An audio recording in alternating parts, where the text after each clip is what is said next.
beautifuls. Well, hello there. Hello. Hi there. Well, welcome back. Welcome back. Today's video, I was actually thinking of things that I can do for this week's video, but I have a surprise for part 3 of what to do in your RV. I need to go out and pick up the things that I need for part 3 of my RV quarantine video. Sorry about the noise, guys. Okay, anyhow, it is an RV park, and of course people are going to be talking.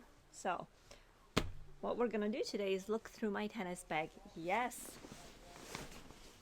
I was an avid tennis player for about 10 years, and when I say like I play tennis, I mean like I religiously played tennis every day for pretty much 10 years without a miss. For about 2 to 3 hours I would play tennis. Sometimes I would go back on the tennis court for a second time, so I would go in the morning and then I would go in the evening, and yeah, so tennis was one of my best friends for a long time, and I love this sport. I am actually obsessed with the sport. I think it's the best sport out of all the sports. No, I love sports in general, but this is my favorite sport. It feels good to hug my tennis bag again because I sadly have not played. I have not touched tennis for about 1.5 years, but I'm planning on getting back into it. I had my last lesson in 2018 in August. I have practiced since. Hasn't gone completely obsolete, but I seriously have not touched the bag. Like, I have not touched my racket for about 1.5 years. So why don't I just get into it, and I can chit chat about tennis along the way. So this is something else that you can have in your RV. You know, if you love sports, of course you're gonna make a section in your RV. You're going to make the space for those sports supplies that you would need. So it's just a matter of perspective, making the space the way you want to make it.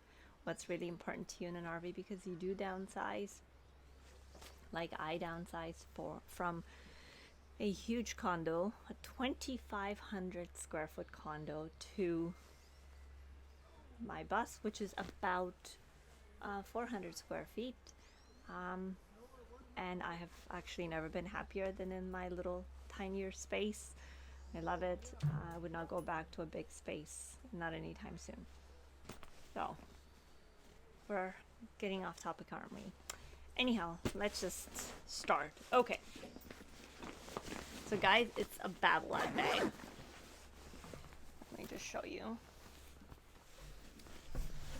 Need to put the leg here so it has some sort of support. And it's in the black color. There's a gray with Babolat written on it, and there's orange, and there are a lot of handles. There's a handle right here. These are for carrying your bag. 2 straps. They both say Babolat on them, and they're really nice and cushiony on the back. As you can see, comfortable if you have to walk somewhere longer distances than you would like. You still can. There is a compartment here, and you normally put, well, I will show you what each compartment has. I'll just right now show you quickly what the bag looks like, and then you can turn it around. And there's another compartment here. This is a larger bag. It's not as big as the other Babolat that I had that fit like 100 million rackets, but it's fairly big. And there's another little compartment here too. And then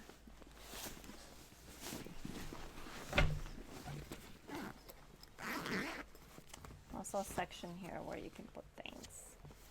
And the lining is, it's like a very nice waterproof type of a lining.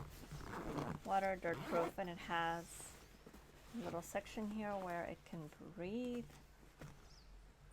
Little pokey holes so your equipment can breathe. I love this, guys. this part. I think I showed you that pocket, or did I not? There's an extra pocket here. So I like the material. It's like hard plastic. Okay. Then there's bubble out on the back. So this bag I think can fit like 7 rackets. The previous bag that I had can fit like 13 or 15, I believe. Yeah, it was much bigger. But then I started thinking, just like living in a bigger space, you're just collecting stuff.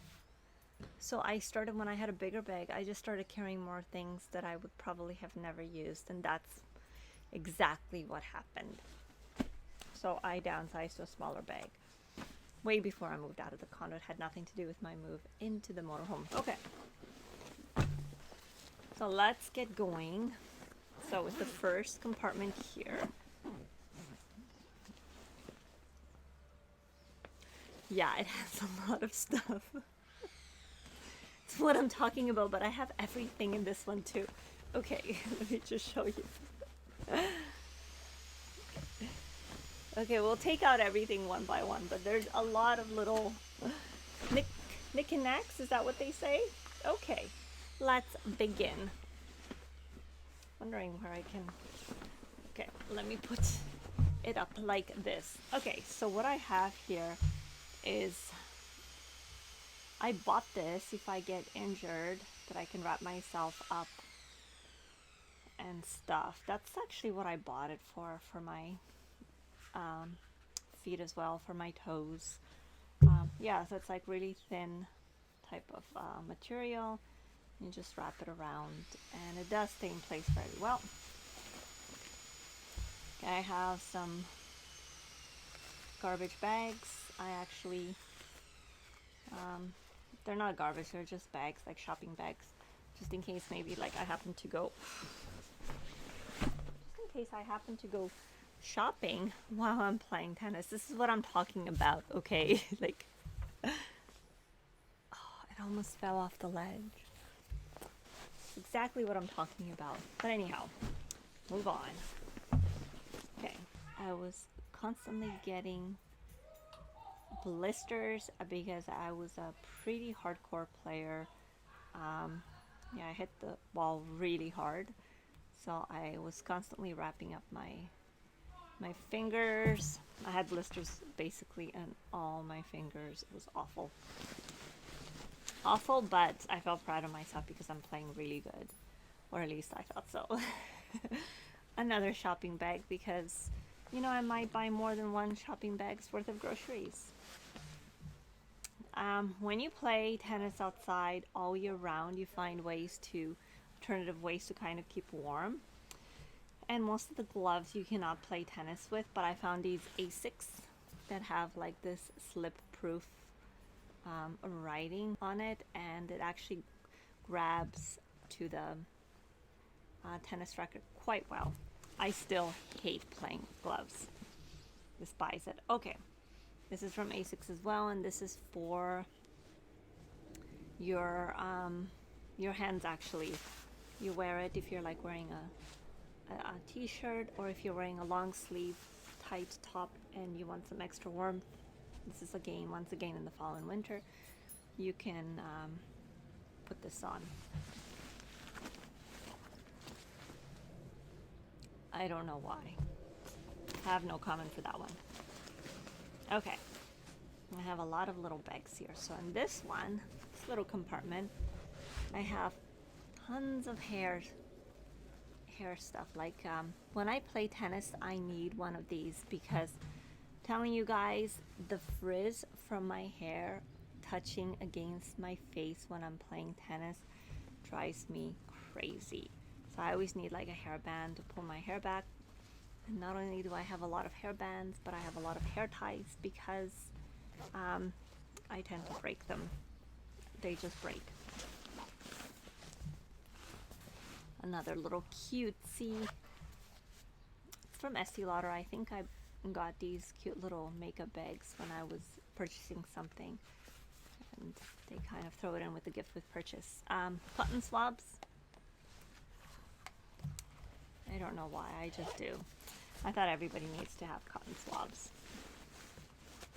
Oh, another shopping bag. Well, I'm planning on doing a lot of shopping when I'm playing tennis.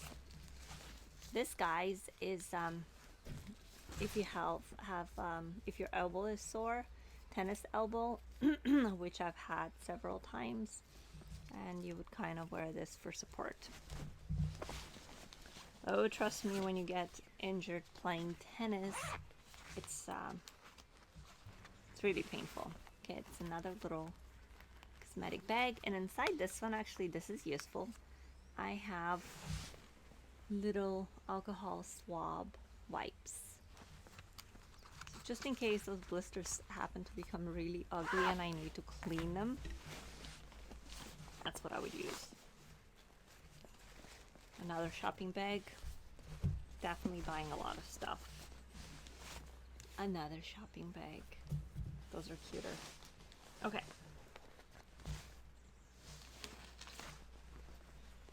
This one's a bigger makeup case. And then this one, guys, oh, I have more. Okay, and this one I have more of those wraparounds. The same one as the green one. I have a pair of scissors. Just sometimes because you don't want to use your mouth. And I have, this is for taping up your hands as well. It's like tape. I would use this also, like multi-purpose use, when I bought stuff. And then, I actually have to show you guys, I have another type of a tape. That's if you get blisters also. You can wrap your hands around with that, and then you can put the tape around it too. So, and here I have a bigger size tape, and this is my favorite tape. It's from the company called Drop Skip. My all-time favorite, and I have tried a lot because of my constant eruption of blisters. I have tried a lot of tape, and that is by far the best, at least for me. Okay. Ooh, look at that. We're almost done through this one. Okay, another makeup bag, and this one, guys, it's basically first aid stuff. Ooh, I have a face spray. I actually was going to buy one, but since I'm not exactly playing tennis right now, I'm going to use this one. Face spray. I have sanitizer wipes, tissue, matches, just in case you're so upset with your player, your opponent, that you want to burn the whole tennis court down. I'm just kidding. That was a good one though, right? Band-aids, and I have plenty of these. And then a feminine products, which we don't exactly need to show and get into. Yeah, so that is what is in this part of the tennis bag. Show you guys what it looks like. It's a really good size. I love this bag. I even like the colors. I like a lot of things. Probably take me about a week, 10 days to get back in to the level that I was playing before. Okay, let's look at this pocket, or let's look at this little one here on the other side. Cute pocket. Okay, so it has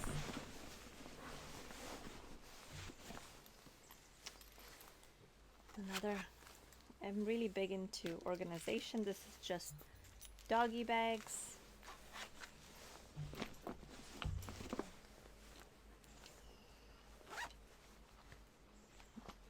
Ooh, sunglasses, hey?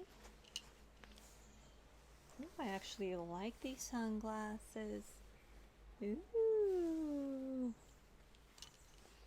I actually like these sunglasses, guys. They're little Calvin Klein sunglasses. Because, yes, I do like playing tennis with sunglasses sometimes. And doggy bags. And this compartment looks like this. That's a pretty good size too. Let's move on to this one. Well, you know what? Let's do this one because save the best for last. So, put this one back up. Okay guys, so this, it's really big and it holds a lot of things. So this compartment has my sticky grip and the tackier the better. And I have a lot of mega tack. They just come in different colors. So this whole mega tack here is whole grip is for one time, well, not one time use, but you put the whole thing on your racket. Like you don't cut it or anything like that and just paste it. That is for your racket. And there's more mega tack, just in a different color, blue. White is my favorite, but of course it gets the dirtiest, the fastest. I just have a lot of these balls, and they're awesome for practicing whatever you're trying to practice, because it's just easier to practice with these before you, even if you do like 100 practice hits with these softballs, it's really beneficial before you start doing with a tennis ball, because these are small, smaller, they are slower, and you can really feel, I guess, the maneuver that you're trying to change or adjust, whatnot. So yeah, I really love practicing with those. And then I have another sticky tack, another gripper. I have tons of tennis balls, of course, unopened tennis balls, and I have here 4. I have tons of these.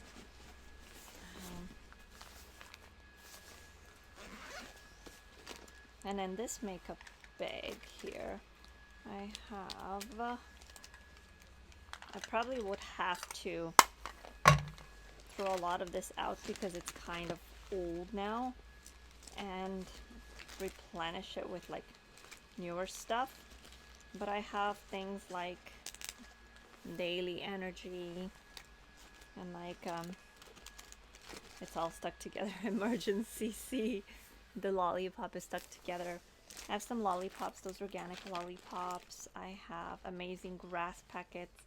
It's stuck. I will probably have to clean it up. It's all stuck. But guys, this is Rescue Remedy if you have panic. But no, you need things like these. You need food like this on the tennis court, because sometimes your sugar level goes down, and you also need like some salty things like Pringles and stuff, because you're excreting a lot of sweat. Well, if you're playing hard, right? Not if you're just, you know, just very lightly hitting. And this, guys, this is actually a bag that came from my Jeep, and I thought, what a perfect shoe bag, or whatever this bag, it's a drawstring bag. But I thought, how much more perfect can it be for my shoes? These are my ASICS shoes, and ASICS is my all-time favorite brand for shoes, tennis shoes. They fit me perfectly. Actually, it's probably one of my favorite brands for running shoes as well. They're just made for me. They're made for my feet. Yeah, let me just go back and show you guys this model. Yeah, I bought it a year and a half ago, I think, and they were one of the newest models out. Obviously, they're newer models today, but as you can see, the shoes are pretty much brand new. So I will wear them down, and I go through shoes. I probably get new shoes like every 3 to 4 months, I guess. I change my racket. Well, the grip is being changed all the time. I break my strings a lot. My tennis strings. I think I used to break them on average like once every week to 2 weeks to break them. Well, with that much play, and then of course I like a string that's that you can feel the ball more with. Yeah, so I wouldn't use the harshest string. Okay, so off we go to rackets. Of course, you have to have two. It's better if you have two of the same, but knowing me, I like a change. So I had to get two of different, and I always wanted to try the Wilson racket. So this one is Wilson, and it's the spin effect. So it's supposed to give you more top spin. I don't exactly need that because I have so much top spin to begin with. I was taught the Western grip initially when I started playing tennis, and so I used to hold my racket. So this is the Eastern grip, guys, on the bevel here, and this is the semi-Western, and like on the bevel here, and this is the Western grip. So I used to the Western grip is what Rafael Nadal plays with, and I used to basically hit like this, and my balls were so high, it was ridiculous. So then my instructor said, you know what, Sophia, we're changing that grip. I'm going to teach you how to have the Novak Djokovic's forehand, which is a semi-Western grip. As you can see, it's this way because my strings, you can definitely see which way I've been hitting it. So it's not, I have not been holding the racket this way because it's the opposite direction. I've been holding it this way, and the ball brushes against here, and you can see the strings have moved. So in total, guys, I had 4 or 5 tennis instructors. When I first started playing, I had an elderly gentleman. He was really good, a bit old-fashioned, I guess you could say, in his play. He was still really effective, but the fundamentals weren't really there, and he just basically got us to play.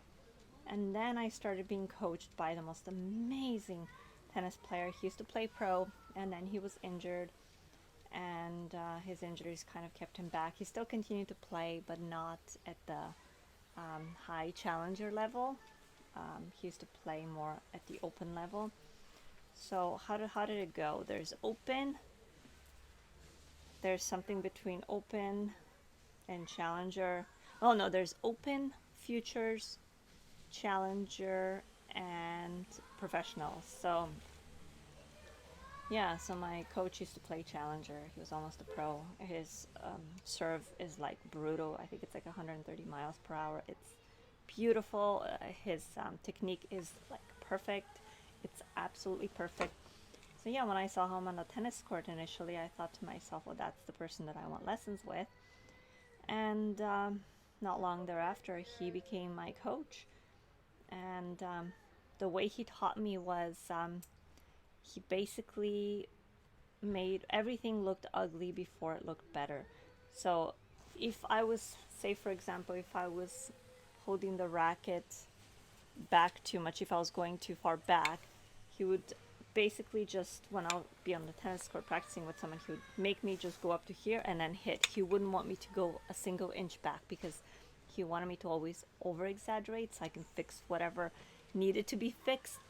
Sometimes my volleys were so bad that he would say, okay, you know what, you're not hitting a single volley unless it's done like this, like you just can't hit anything so it can go back. He didn't want me to continue building a habit, right?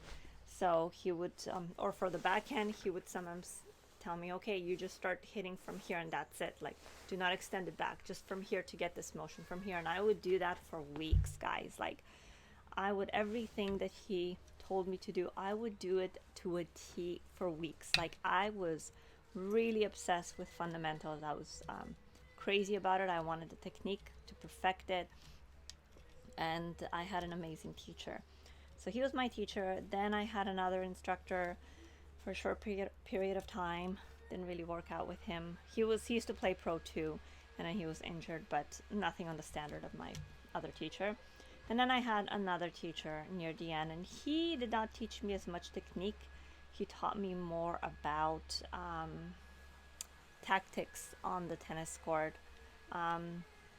My other teacher would have taught me tactics too, but he would only be in Vancouver during the summertime, and then he would go away and travel to Asian countries because that's where he was actually teaching the Asian tennis team, the Chinese tennis team for tennis. So he wouldn't exactly be in Vancouver, so I only had him for the short duration of the summer. And we squeezed in as much as we could. And tactics and footwork is something that is really important. And the tactics did come along. The one thing though that I do need to work on still is footwork and more serving. I want to make my serve more of a weapon than just getting it in. But the footwork is really important. Yeah, so that's where things stood. And by the time I was done with lessons and I was playing so much, I was actually aiming to start playing open tournaments, so the 5.0 level tournaments, and that's pretty much where I ended. So I was aiming to do that. I loved tennis. I woke up and that's all I had on my mind. I watched tons of tennis matches every single day. I would tape them. I would, watch the players in slow motion, their forehand, backhand, footwork, serve, whatever. I even made like a scrapbook of tennis players, guys. That is to the extent of my obsession. Okay, so this is a Wilson. I think this was one of Federer's racket. And of course, Babolat is like my favorite racket. And I can definitely feel a difference between the Wilson and the Babolat. I like both rackets, but this is the pure drive. And it's always been one of my favorite. I've always had Babolats. I just wanted to try the Wilson. The Wilson for me seems a little bit more, it seems like it has more weight in the gripper, but let's see.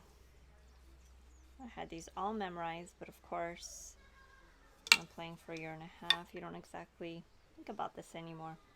Yeah, this one's a pure feel, like it. You feel the ball, and I need rackets and strings that I can actually feel the ball with. Oh, there we go. Why did I think they were pretty much the same? So the main is 16. No, I actually think I strung it. Main was 17 and the cross was 19. The head size is the same because I don't normally buy different head sizes, but the weight 303, that's what I want to know. The weight 300. Yeah, see, I always felt a little bit of a difference, and trust me, as a tennis player, you feel every single little gram. So yeah, this one is a little bit heavier. Head size is the same. Balance, I think it's the same. Yep. Yeah, there's not much of a variation, obviously, but you have to feel the racket yourself. So initially I was playing with, I don't remember the strings, there were some Babolat hardcore strings. They were really hard, I couldn't feel the ball. On the main I would have a harder string, and on the cross I would have a softer string. And I would always, as I got better and better, I would be breaking my strings right in the sweet spot. So that was a good thing. Initially it would be like here and here and here and here, and then you're not hitting the ball correctly. So the moment that I started breaking my strings just about here on a continuous basis, I was like, yeah, doing something right. And then I would videotape myself. My coach would videotape me. Yeah, guys, I was like really serious about playing open tournaments. And then I stopped because I moved out here and now I have 2 German Shepherds, and they became so aggressive. Not really aggressive, but they would just bark on the tennis court because with the tennis ball and stuff, obviously. And it became just a bit of a nuisance. But yeah, this is still such a passionate sport of mine that I really cannot wait until I hit my first ball game. And the technique never dies. So let's go through the last component. Oh, this component just has tennis balls, guys. Yeah, it's just tennis balls more. You don't need to carry this much tennis balls, but I just kind of put everything there as storage. So, yeah, and if anybody wants to get going with tennis, my best advice would be to, if you want to play for fun, you can just go out there and play. But I'm telling you, the sport becomes addictive. So if you go out and you play for like 6 months on your own without not having any technique, you're doing yourself more harm than good, because you will become addicted and you will then probably hire somebody to fix your technique, and then it will be much more difficult to undo the bad habits that you have built playing on, you know, on your own without a coach for 6 months. So my best advice would be to, right off the bat, is just have at least 5 lessons. Doesn't have to be anything crazy, 5, just so you can get the technique right, and yeah, learn properly from the start. Hachi's looking at he's doing something crazy with the paw, because it's much more difficult, like I said, to undo a bad habit in tennis. It takes a long time. It took us such a long time to switch my grip from a full Western to a semi-Western, and endless hours on the tennis court. And if you have a question of whether I have gotten upset on the tennis court or not, the answer is yes, many times. I'm very, very, very competitive, and not only have I gotten really upset, I have thrown rackets, I have walked off the tennis court, I've thrown so many tantrums, I have broken, I'm ashamed to say, but I have broken a few rackets on the tennis court too, because yeah, this was at the beginning. I didn't break a racket like in the last 5-6 years, but I still did get upset. Like if I mostly was upset when I didn't play well. I was never upset if my opponent had a really nice shot. It would just be mostly portraying on my own capabilities. So yeah, my competitiveness just came out, and yeah, it was like it was quite something. And I played mostly with guys. Actually, I played like 99% with men. And I had a killer. Well, I shouldn't use past tense. I should use present. I have a really beautiful forehand. I can take credit for. Well, my coach could take credit for that, but I know that. My backhand, I think, it's work in progress as always. The serve needs some work, and footwork needs work. But my serve, my volley is not bad. Not my serve, sorry. My forehand is like, it's so beautiful. It looks like a professional forehand. It's so powerful. I would get people coming up to me, all these people, all these men, and they would be like, "Can I please play with you? Oh my God, your forehand is like amazing. How did you get that forehand? Who coached you? Oh, can you show me some tricks? Like, can you coach me?" I've had so many people come up to me because my forehand is my strength, and of course, because I'm hitting so many forehands, I would get the tennis elbow. So, but yeah, and don't give me a short ball in tennis, because I'm just gonna take it and just gonna kill it, and that's that. It's one of my favorite shots. So anyhow, guys, if you have any more questions about my tennis career, leave a comment down below, and I will try my best to answer them. And yeah, I'm hoping that the tennis courts will open up and I can start playing tennis, and perhaps film some of my tennis playing and post it up for you guys to see.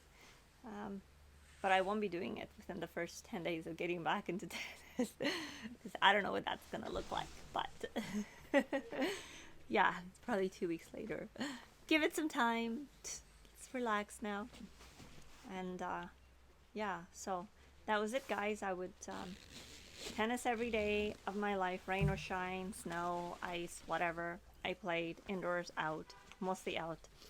And I would bring my 2 Pomeranians because the shepherds weren't both there.